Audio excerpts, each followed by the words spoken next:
Hello, everyone, and welcome to Diplomatic Briefing. According to foreign media reports, the punitive tariffs imposed by the United States on India officially took effect on August 27th.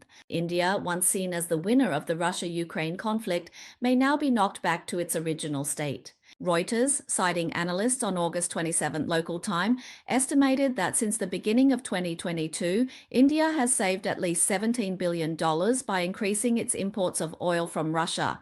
Data from the Indian think tank Global Trade Research Initiative shows that after US President Trump announced tariffs of up to 50% on Indian imports, India's exports could decrease by more than 40%, nearly $37 billion just in the current fiscal year from April this year to March next year.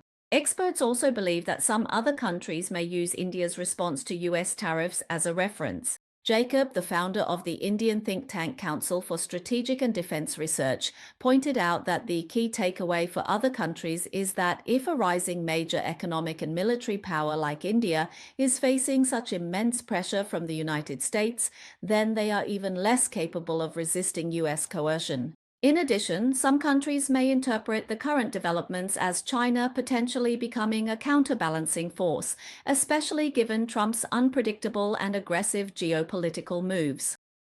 Reuters reported that the impact of high tariffs will be long-lasting and could politically weaken Indian Prime Minister Modi. This is because thousands of jobs are at risk, especially in labor-intensive industries such as textiles, gems, and jewelry. Analysts say that in the coming weeks, India's response may reshape its decades-long partnership with Russia and readjust its increasingly complex relationship with the United States.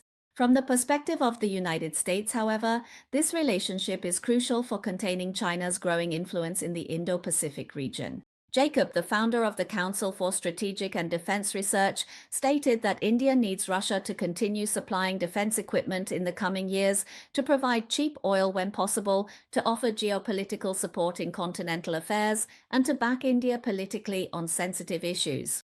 This makes Russia an invaluable partner for India. But he also added that despite the difficulties in India-US relations during the Trump administration, the United States remains India's most important strategic partner. At least for now, India simply has no way to choose between the two. On August 26, Bloomberg cited multiple sources familiar with the matter, revealing that India plans to cut its imports of Russian oil. According to sources familiar with the matter, this is a moderate concession India is making to the United States, but it also shows that India has no plans to sever ties with Russia.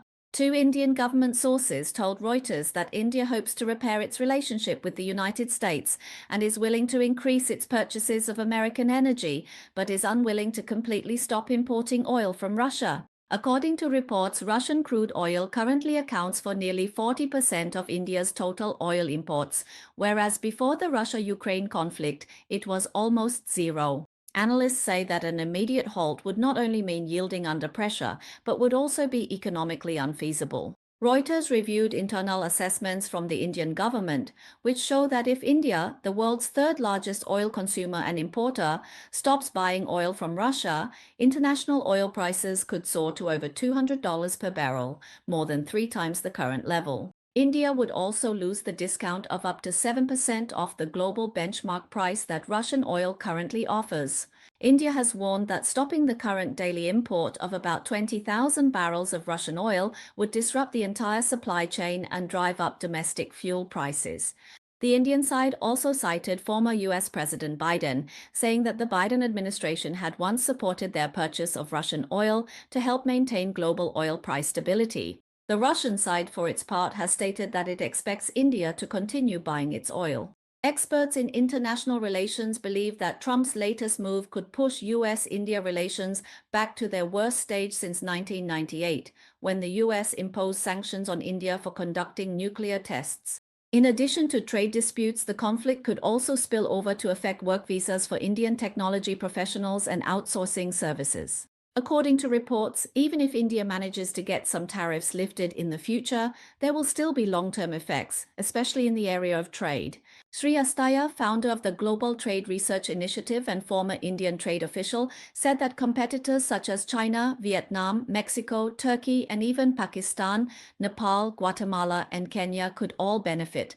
Even if the tariffs are lifted, India may still be excluded from key markets. To briefly summarize, first, since the outbreak of the Russia-Ukraine conflict, India may be Asia's biggest winner.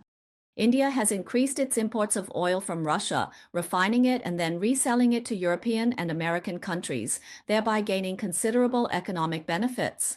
Second, former US President Biden sought to woo India to counter China, so the US and Europe have largely turned a blind eye to India's purchase of Russian oil, while making unreasonable accusations against China and Russia's trade, and even sanctioning Chinese companies. At that time, Indian Prime Minister Modi could be said to have successfully played both sides, receiving high honors at the White House, then turning around to embrace Putin, displaying an attitude toward the Western world of the more you criticize, the stronger I become. Third, feeling quite self-satisfied at the time, India also wanted to act as the leader of developing countries by organizing a Global South Summit, and even deliberately did not invite China to participate. Fourth, with the punitive tariffs imposed by Trump, India came under pressure from both sides. Not only did the economic gains from the Russia-Ukraine conflict vanish, but what hurt even more was Trump's constant public belittling of India's political status. In contrast, China was able to stand firm in front of the United States, and even Trump didn't dare to say too many bad things about China. The difference in global strength and status between China and India is clear at a glance. One of China's key sources of confidence in the trade war with the United States comes from its dominance over global rare earths. On August 28, the Financial Times published an article titled, "China has won the rare earths race, but can it stay ahead?" This article provides an answer, arguing that Western efforts to build a competitive supply chain and break China's dominance will face challenges in terms of cost and scale. The article quotes a Chinese rare earth industry professional as saying, "Our technological advancements will further solidify China's position in rare earth pricing power." For the foreseeable future, the international market will still rely on China's rare earth supply chain. The article states that international analysts and industry insiders generally agree with this assessment, acknowledging that breaking China's control will be extremely challenging. They believe that, thanks to decades of national planning and strategic acquisitions, China has become the lowest cost producer at every stage of the rare earth value chain. Meanwhile, the guiding principle for most Western companies has always been to pursue the lowest cost at all costs. Earlier this year, China introduced export control measures on rare earths, a move that is in line with international practices. But American and Western companies have been loudly lamenting a rare earth shortage, distorting it as a weapon in a trade war. At present, China has resumed the supply of rare earths, but still strictly manages exports to prevent overseas stockpiling. According to the Financial Times, China's control over rare earths has influenced global trade negotiations. With regard to the United States, China has used export controls to force the Trump administration to make concessions. European Commission President Ursula von der Leyen has repeatedly complained, claiming that China's dominant position has led to the bankruptcy of European companies. Over the past 30 years, China has always held a dominant position in rare earth mining and refining. The article then goes on to summarize the development of China's rare earth industry. In the 1990s, China's rare earth mining industry flourished, and by 2010, the last two magnet manufacturers in the United States had shut down, unable to compete with Chinese producers. In 2010, China imposed an unofficial rare earth embargo on Japan, which sent shockwaves through Japanese industry. The article mentions that in recent years, competing mining companies from the United States and Australia have come online, but China still firmly holds the pricing power for rare earths, possessing a huge scale and technological lead, especially in stages such as rare earth processing, which limits the profits of Western and mining groups. Bhaskaran, a rare earth expert at the Center for Strategic and International Studies, a U.S. think tank, believes that this has provided a lesson for a range of strategic supply chains and also highlights the difficulty of Western competition. He speculates that China will not reduce production to drive up prices, but will instead use its market dominance to maintain its influence.